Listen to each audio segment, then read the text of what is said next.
process is actually works in the Linux system. So when you first press the power on button into any server, so the first program which is named as BIOS or UEFI.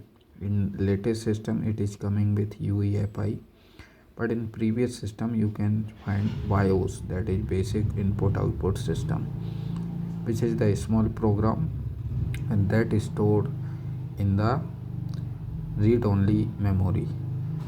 And the basic function of BIOS is to perform post, that is power on self test, and search for bootable media. Once the bootable media like pen drive or hard disk is found, so it basically goes into the MBR. Then the control passes to passes control to the MBR, which is master boot record, which is 512 byte in size, which basically is the first sector of any bootable media like pen drive or hard disk.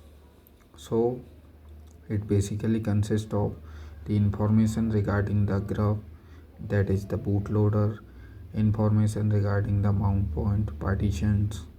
So once it find the bootloader, that is grub, also another bootloader which is popular, that is Lilo is also a bootloader.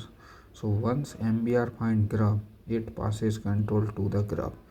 Then grub basically load the kernel into the main memory. Once it find kernel and load into the main memory, it passes its control to the kernel, which is basically load various processes, and the first process which it load is known as system D. In previous system it is also known as init, having the process ID is 1.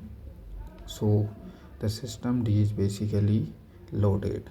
Once the system D is loaded, then rest of the system services will be loaded, and then it find for the default kernel default run label, that is run label or target. So once the run label or target is found, so you can access the system. So this is the whole process of the boot process, as you can find. Let me remind once again. The very first is power on button, then the next is BIOS, the next is MBR, grub, kernel, system D, and run label.